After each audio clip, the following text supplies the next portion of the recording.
Bonsoir à toutes les clés. Donc, je vais essayer de dépatouiller un petit peu ce qu'on m'a. C'est pas vraiment une question, mais on m'a fait un petit peu on va dire peut-être réflexion, parce que c'était bien du corps mental qui réfléchissait, en rapport avec ce qu'on appelle des êtres descendants, des maîtres descendants, etc. Donc, je voulais éclaircir un petit peu tout ça. Parce qu'effectivement, ce que nous, on va appeler maîtres descendants, ça va être vraiment des entités systémiques qui sont descendues pour poser un rayon particulier. Alors, j'en connais très peu. En fait, j'en ai côtoyé deux. Un pour du vrai et un pour pas des hauts. Donc, c'est un qui descendait la lettre de l'amour, le rayon de l'amour, que vous connaissez sûrement, qu'on appelait le Nazaréen, et un autre qui descendait le rayon de l'intelligence et du supramental, qui a fait sa fusion solaire en 1969. Il s'agissait donc de Bernard de Montréal. À part ça, il y a sûrement eu d'autres rayons descendus, ou il y en aura d'autres, mais pour l'instant, ce n'est pas dans mon rayon de connaissance, donc je ne vais pas me lancer là-dedans. Par contre, effectivement, j'ai rencontré pas mal de personnes qui disaient être des descendants. Alors, eux, ils appellent ça des êtres descendants. Pourquoi? Parce qu'ils ont beaucoup, beaucoup, beaucoup de mémoire de là où ils viennent. Hein, c'est comme s'ils avaient eu très peu d'incarnations. D'ailleurs, c'est ce qu'ils me témoignent. Souvent, ils me disent, ben, c'est ma première incarnation ici sur Terre et je me souviens très, très bien d'où j'arrive, pourquoi je suis là, etc. Et une capacité à se souvenir de leur multidimensionnalité. Alors, par contre, ce que j'ai remarqué également, c'est que comme il n'y a pas eu beaucoup d'incarnations sur Terre, il y a une grosse, grosse, grosse difficulté, et ça a été récurrent. C'est quelque chose que j'ai constaté, tout simplement, c'est une constatation. C'est récurrent d'avoir beaucoup de difficultés pour s'adapter ici, pour s'adapter à l'incarnation. Il y a des problèmes avec l'incarnation. Et ils n'ont pas toute la connaissance de ceux qui sont déjà là depuis un certain temps, ni des véhicules, ni comment ça marche. Et surtout, le gros piège, c'est ce fameux corps mental cognitif dans lequel ils se retrouvent un petit peu à l'intérieur de ce mental, sans avoir tous les tenants et les aboutissants. Alors, ça crée comme parfois ce que j'ai perçu, c'est des égos avec une grosse tête, en fait, parce qu'il y a beaucoup d'informations qui arrivent de d'autres plans, mais qui se retrouvent coincés dans le corps mental cognitif. Et ça développe un ego assez bizarre parce qu'il y a un ego avec un gros, gros mental et pas beaucoup d'émotionnel. Parce qu'il n'y a pas beaucoup de mémoire d'âme non plus, hein. Il n'y a pas eu d'incarnation avec le développement de cette couche protectrice qu'on a appelée l'âme, même si ça a été très dérangeant au départ. Donc, ça manque un petit peu, je vais dire, de certaines caractéristiques qu'ont des êtres qui sont là depuis longtemps, qui vont avoir développé, par exemple, l'empathie, l'amour des autres, la compréhension du vivant aussi. J'ai vu souvent, il n'y a pas de compréhension du vivant. Ça va être, par exemple, quelqu'un qui va pas être empathe pour d'autres humains, hein. On passe à côté. Je l'ai constaté aussi, ben, on passe à côté des humains, ils sont en souffrance, mais c'est pas grave, quoi. On passe, voilà, ça ne les concerne pas. Ou pas d'empathie non plus, ou pas de compréhension vis-à-vis du monde animal. Donc si ça va au monde animal, ça c'est ce que moi j'ai constaté, mais je suppose que c'est aussi sur tous les règnes parce que il n'y a pas eu d'incarnation, comment dire, pour goûter à ces règnes-là, à comprendre ces règnes-là. Ah, c'est descendu un peu. Alors, avec Kishori, on avait eu un jour aussi en rapport avec un maître d'univers qui était arrivé en première incarnation sur Terre et qui, au niveau relationnel, au niveau de la compréhension des autres, ben, il s'est retrouvé en étant complètement incapable de faire quoi que ce soit, il ne comprenait pas ici. Donc, c'est bien et c'est pas bien. Enfin, j'ai pas dans le jugement, c'est bien et c'est pas bien, c'est pas ça que je veux dire, mais voilà, ça va être pas plus simple, c'est ça ce que je veux vous dire pour vous qui êtes des fois des vieilles âmes incarnées depuis très très longtemps et qui se disent, bon, bah, il y en a marre d'être là-dessus, nanana, on est coincé, tout, et d'être plutôt pris par l'idée que ben, ces êtres arrivent tout neufs, tout frais. Ne détrompez-vous, c'est pas plus simple. Il y a pas de simplicité ici. L'un, c'est pas plus simple que l'autre.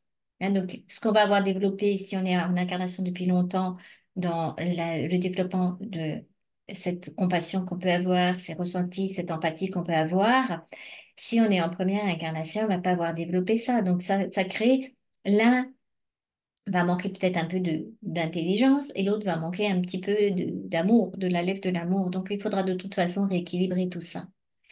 Et le danger aussi d'être descendu comme ça en première incarnation dans un corps humain, c'est de pas se rendre compte de la difficulté des codes, des codages du corps humain. C'est vraiment très, très encodé, très imprégné d'astral.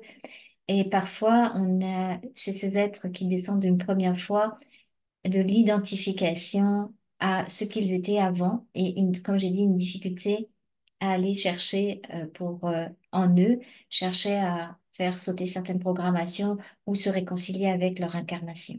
C'est comme s'il y avait déjà quelque chose qui est à dissocier par rapport à l'incarnation et c'est normal parce que quand on arrive avec une fréquence comme ça, des étoiles, et qu'on se retrouve dans un corps physique, il y a des chocs fréquentiels. Donc tout ça, il faut en tenir compte, il faut y aller pas à pas.